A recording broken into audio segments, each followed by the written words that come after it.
Hello friends, I welcome you to all on my channel पेंजो YT.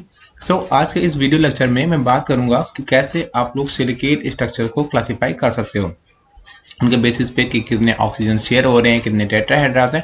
तो उसके base पे हम लोग सिलिकेट स्ट्रक्चर को क्या करेंगे, क्लासीफाई करेंगे। सो बिना किसी देरी के स्टार्ट करते हैं। हाँ, यहाँ पे मैंने सब कुछ लिख रखा है, बट इन सब चीज़ों को पढ़ने से पहले आपको कुछ बेसिक नॉलेज होनी चाहिए, तो मैं उसके बारे में बता देता हूँ आप लोगों को। जैसे सबसे पहले आप लोगों को पता होना चाहिए कि सिलिकेट टेट्राहेड्रा क्या होता है। तो सिलिकेट टेट्राहेड्रा क्या होता है कि यहाँ पे एक मिडिल में एक एसआई रहता है जो कि 4 ऑक्सीजन एटम से क्या रहता है, घिरा रहता है। ठीक है, 4 ऑक्सीजन एटम से कोऑर्डिनेटेड रहता है। और आपका जो एसआई होता है वो कैसा होता है, टेट्राहेड्रल कोऑर्डिनेशन में होता है। ठीक है, किस कोऑर्डिनेशन में होता है, टेट्राहेड्रल कोऑर्डिनेशन में होता है।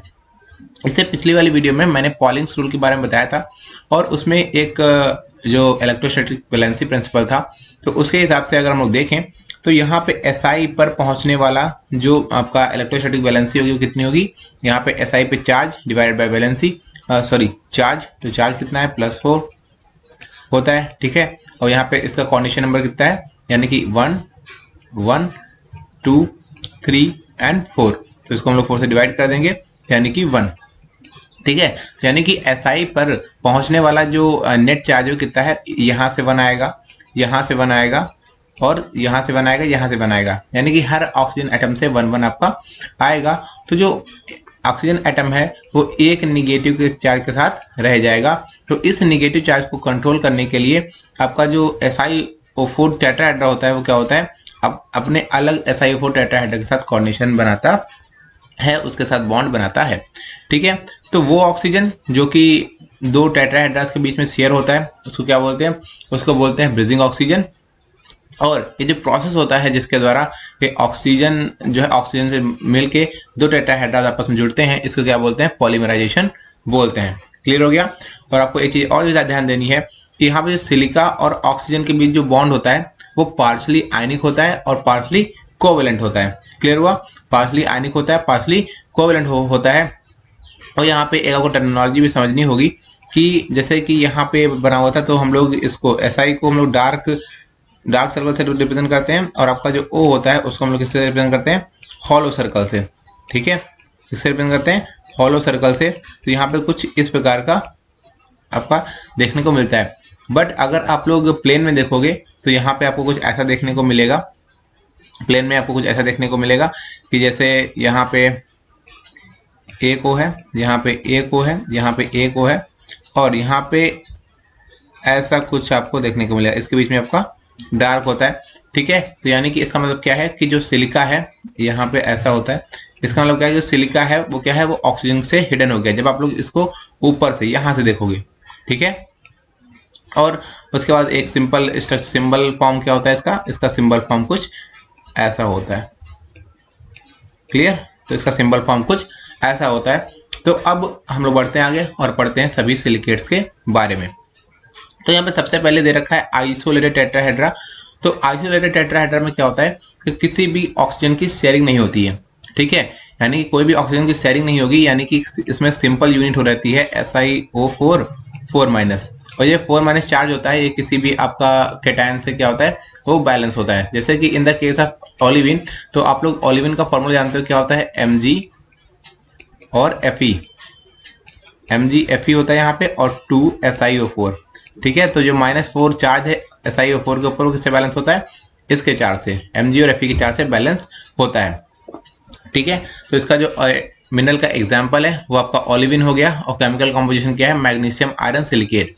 ठीक है, मैग्नीशियम आयरन सिलिकेट मतलब यहाँ पे मैग्नीशियम और आयरन तो आपस में इंटरचेंज होते रहते हैं। ठीक है, क्योंकि यहाँ पे मैग्नीशियम और आयरन के बीच में सॉलिड सॉल्यूशन होता है, तो यहाँ पे मैग्नीशियम और आयरन आपस में क्या होते हैं, इंटरचेंज होते रहते हैं। ठीक है, अब यहाँ पे आपको पता चल गया कि यहाँ पे कोई भी ऑक्सीजन आपका शेयर नहीं हो रहा है।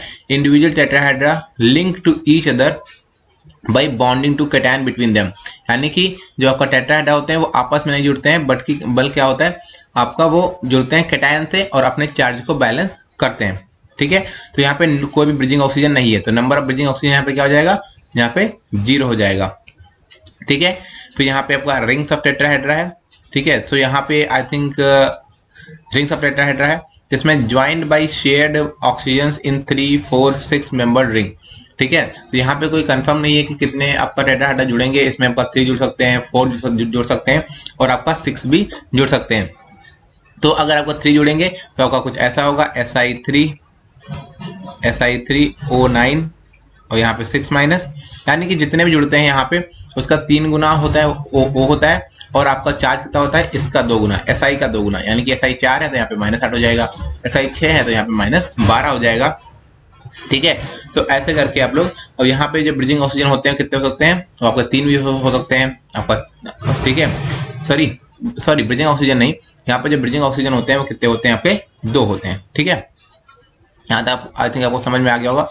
और आई थिंक यहाँ पे मैं एक चीज मेंशन करना भूल गया हूँ, जो आपका सोरोसिलिकेट होता है, इसके बीच में यहाँ पे सोरोसिलिकेट होता है, जिसमें क्या होता है कि 2 ऑक्सीजन जो सिलिकेट टेट्राहेड्रा के बीच में एक ऑक्सीजन की शेयरिंग होती है। किसकी शेयरिंग होती है, एक ऑक्सीजन की शेयरिंग होती है। सो जो इसका रिंग टेट्राहेड्रा होता है उसका एग्जांपल क्या है, क्वाड्राइट। क्या एग्जांपल है इसमें, क्वाड्राइट हो गया, एक्सिनाइट हो गया, टूरमेलिन हो गया, बेरिल हो गया, ये 4 एग्जांपल इसमें आते हैं। ये जो बेसिक स्ट्रक्चरल यूनिट आपकी बेरिल की होती है। ठीक है, किसकी होती है, बेरिल की, मैग्नीशियम आयरन एल्युमिनियम सिलिकेट। ठीक है, तो इसमें जो आपका बेरिल का फॉर्मूला में आपका Be एल्युमिनियम भी आता है। ठीक है, अब बात करते हैं यहाँ पे ये दोनों जो हैं ये बेसिकली आइनोसिलिकेट होते हैं। ये किसी कैटेगरी में आते हैं, आइनोसिलिकेट की कैटेगरी में आते हैं। और हम लोग आइनोसिलिकेट की कैटेगरी में से इन दोनों को 2 में डिवाइड करते हैं। पहला होता है आपका सिंगल चेन, दूसरा होता है आपका डबल चेन। सिंगल चेन में क्या होता है, each tetrahedron link to 2 other by shared oxygen फिर चेन्स बाउंडेड बाय कैटायंस। यहाँ पे क्या होता है, जो आपका सिंगल चेन सिलिकेट होते हैं उसमें क्या होता है, 2 ऑक्सीजन की शेयरिंग होती है। ठीक है, उसमें क्या होता है, 2 ऑक्सीजन की शेयरिंग होती है और आपका क्या होता है, वहां पे एक कॉन्टिन्यूअस चेन बनती है। ठीक है, कितने ऑक्सीजन की शेयरिंग से, यहाँ पे 2 ब्रिजिंग ऑक्सीजन होते हैं। ठीक है, तो इससे क्या होता है, कॉन्टिन्यूअस चेन बनती है। इसका एग्जाम्पल कहते हैं पैरोक्सिन होता है। ठीक है, पैरोक्सिन होते हैं। और यहाँ पे magnesium iron silicate, clear, chemical composition क्या है, मैग्नीशियम आयरन सिलिकेट। ठीक है, डबल चेन में क्या होता है, डबल चेन और सिंगल चेन में डिफरेंस क्या होता है, डबल चेन में आपका जो नंबर ऑफ ब्रिजिंग ऑक्सीजन होते हैं वो कितने होते हैं, 3 हो जाते हैं। कितने हो जाते हैं, 3 हो जाते हैं। और इसका जो टिपिकल एग्जाम्पल है वो क्या है, आपका एम्फीबोल। ठीक है, तो आपको एग्जाम्पल याद रखने क्योंकि एग्जाम्पल बहुत इंपॉर्टेंट होते हैं, वो पूछे भी जाते हैं। तो कैल्शियम मैग्नीशियम आयरन सिलिकेट यहाँ पे आपका केमिकल कॉम्पोजिशन हो जाएगा। फिर हम लोग बात करते हैं जो आपका नेक्स्ट आता है वो होता है सीड सिलिकेट्स आते हैं। सीड सिलिकेट में क्या होता है, जो every tetrahedra share its 3 oxygen to form a sheet, यानी कि क्या करता है, देखो अगर इसकी बात करें तो यहाँ पे 1 ऑक्सीजन शेयर कर रहा होगा। ठीक है, फिर इसके ऊपर जो आएगा वो भी शेयर करेगा, जो इसके इधर आएगा यहाँ पे वो भी शेयर करेगा। यानी कि अगर आप लोग इसकी बात करते हो, इस टेट्राहेड्रा की बात करते हो, तो आपका इसका 1 ऑक्सीजन ये शेयर होगा, 1 ऑक्सीजन ये शेयर होगा, 1 ऑक्सीजन आपका ये शेयर होगा। यानी कि हमें 3 ऑक्सीजन क्या है, ब्रिजिंग ऑक्सीजन है। ठीक है, तो यहाँ ब्रिजिंग ऑक्सीजन कितने हैं, यहाँ पे 3 है। ठीक है, यहाँ पे कितने थे, 0 थे।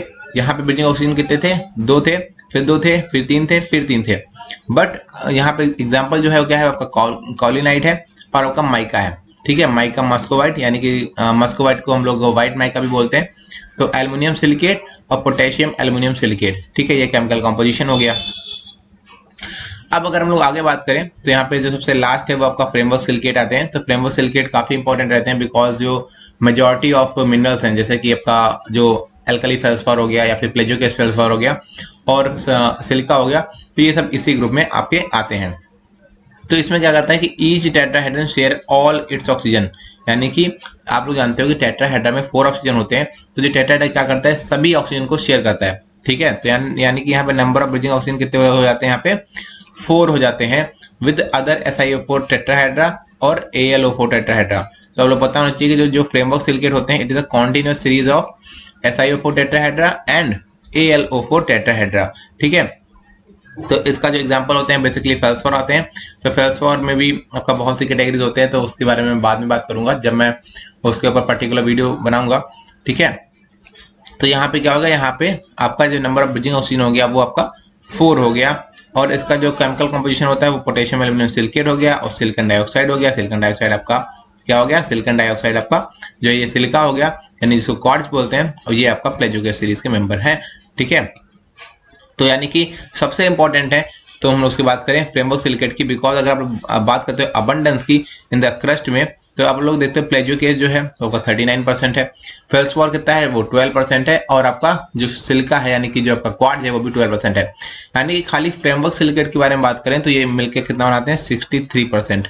ठीक है, तो आप लोग समझ सकते हो कि ये कितना इंपॉर्टेंट है। और आपको एक चीज और भी ध्यान देनी है कि जैसे जैसे आप लोग ऊपर से नीचे की ओर आते हो, जैसे यहाँ से यहाँ की ओर आते हो, पॉलीमराइजेशन बढ़ रहा है। ठीक है, पॉलीमराइजेशन क्या हो रहा है, बढ़ रहा है। अब पॉलीमराइजेशन बढ़ने का मतलब क्या है कि जो नंबर ऑफ ब्रिजिंग ऑक्सीजन है, यानी कि यहाँ पे 0 थे, यहाँ पे आपके 2 थे, यहाँ पे 2 थे, यहाँ पे 3 थे, यहाँ पे 3 थे और यहाँ पे 4 थे। यानी जैसे जैसे आप लोग नीचे आ रहे हो नंबर ऑफ ब्रिजिंग ऑक्सीजन बढ़ रहे हैं, यानी कि पॉलीमराइजेशन बढ़ रहा है। क्योंकि पॉलीमराइजेशन क्या होता है, पॉलीमराइजेशन एक प्रोसेस होता है जिसके द्वारा 2 कंसेक्यूटिव टेट्राहेड्रा जो होते हैं वो आपस में कंबाइन होते हैं और एक नए नए जो आपके कंपाउंड्स होते हैं उनको फॉर्म करते हैं। सो आज की वीडियो में बस इतना ही। अगर आपको वीडियो अच्छा लगा तो वीडियो को लाइक कीजिए।